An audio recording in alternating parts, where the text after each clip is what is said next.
Manchester City by Guardiola, Arsenal by Mikel Arteta, Chelsea by Thomas Tuchel, and Barcelona by Xavi. We won't specifically discuss any of these teams in this video, but these are examples of teams that used or use the principle we'll be talking about in this video, the midfield box. The idea of a box in the midfield is the result of offensive variations from other tactical systems, usually not remaining throughout the entire game but appearing when the team is positioned to attack. But before delving deeper into the idea of the midfield box and why this principle makes sense, we need to provide some context and talk about tactical advantages.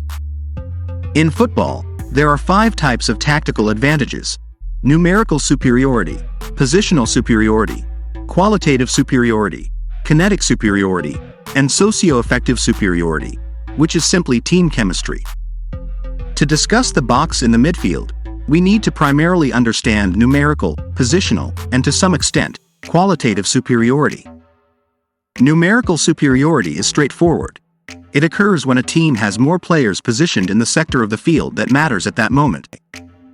Positional superiority, in a simplified manner, occurs when players' positioning and location on the field allow the team to take advantage of openings in the opponent's positioning, facilitating the execution of the intended play. Qualitative superiority is when, for example, in a one-on-one situation, a player from our team has an edge over the direct opponent in the situation that the play requires. Usually this advantage is used when placing a very skillful player in a direct one-on-one situation. With that in mind, we can now delve into the logic of the midfield box.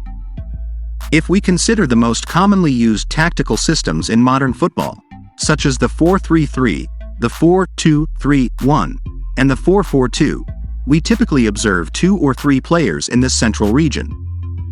When the opponent uses one of these systems, our team would naturally have numerical superiority in the midfield, which is a strategic area for controlling the game, given that the box positioning places 4 players in this region. However, numerical superiority alone doesn't guarantee midfield control. For the midfield box to be effective, positional superiority is also required. Keep in mind that numerical superiority will facilitate the creation of positional superiority. Generally, the players positioned in the midfield in this situation try to position themselves behind a line of marking, especially the more advanced pair, which seeks to position themselves behind the opponent's midfielders. However, we know that playing between the lines, in a crowded area, requires good body positioning to receive the ball and turn towards the attack as quickly as possible. The players occupying this space need to excel in this aspect. The idea is also to create passing lanes in the spaces between the opponent's midfield markers. This facilitates the ball's passage through the central region, allowing the forward players in the box to receive passes behind the opponent's midfielders, which is a particularly dangerous area for the defense, as it enables assists behind the defensive line, for example. But that's not all. Indirectly, there's also the possibility of creating qualitative superiority. When I mentioned that a midfield box can create a 4 against 2 or a 4 against 3 in the midfield, you might have wondered, what if the opposing team adds another player in the midfield to balance things? Well, for an extra player to come into the midfield, they would need to be taken from another sector, right? It could be that this extra player for marking the midfield is a winger. In fact, in some teams that use the midfield box concept, one of these players is a fullback who moves from a wider position to the midfield. For example, Arteta's Arsenal, where Zinchenko often moved from fullback to almost a defensive midfielder. When this happens, the fullback can draw the winger who was marking them inside. This may negate the numerical superiority in the midfield, but it opens up space in the flank, which can be exploited by another player. It could be a center back if they have good ball handling skills, or the winger dropping slightly to receive a pass. In the case of the winger dropping, they often receive a low pass directly from the defensive line since, with the corridor wide open, the passing lane can be clear. As a result, the winger, who is often a skillful player and strong in one-on-one situations, receives the ball in an advanced position and with an isolated one-on-one against the opposing fullback. We mentioned Arteta's Arsenal as a team that likes to use a midfield box. Keep in mind that the wingers, usually Saka and Martinelli, were players who excelled in one-on-one duels in the last Premier League season and were likely beneficiaries of this midfield box concept. Now, how could we transition into this midfield box positioning from another tactical system? Well, we've chosen 3 commonly used systems in modern football to illustrate some possibilities.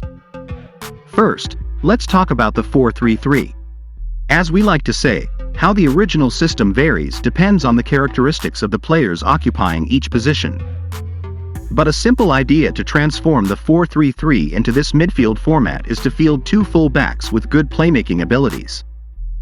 For example, we set up a back 3, with the left back aligning with the center backs and the right back moving into a more central region, also pushing the central midfielders slightly to the left.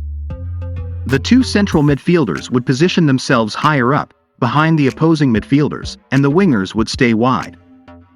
Another approach would be to use a fullback who pushes up the flank. In this scenario, we could drop one of the central midfielders to align with the holding midfielder and move the winger on the side where the fullback advances behind the opposing midfielders. Another option is to have both full-backs advance. In this case, the holding midfielder could drop between the center backs, the 2 central midfielders would drop deeper, and the 2 wingers would move into the space between the lines. There's also the disruptive way Guardiola used to win Manchester City's first Champions League title. He had a centre-back, Stones, in this case, advance and align with the defensive midfielder, while the 2 players in the fullback positions formed a back 3 with the other centre-back. The rest was natural. The central midfielders positioned themselves between the lines, and the wingers stayed wide. But, as I mentioned, the chosen variation depends on the characteristics of the available players. Tuchel's Chelsea, the Champions League winner in 2020-21, also applied this principle but within a 3-4-3 formation. The idea was simple. The 3 centre-backs remained, the wingers moved behind the opposing midfielders, creating a box with Chelsea's central midfielders, while the wing-backs stayed wide. In the 4-2-3-1 formation, the possibilities are countless, but let's mention one example to avoid getting too lengthy. Imagine an attacking right back and a defensive left back. The left back aligns with the center backs, forming a trio, while the right back advances down the flank, pushing the right winger into a more central position and shifting the central attacking midfielder slightly to the left. Once again, we would create the so-called midfield box. If you want a more detailed explanation of the 4-2-3-1, I recommend watching the video we made about this tactical system. It's appearing on your screen now. Click and watch it right now.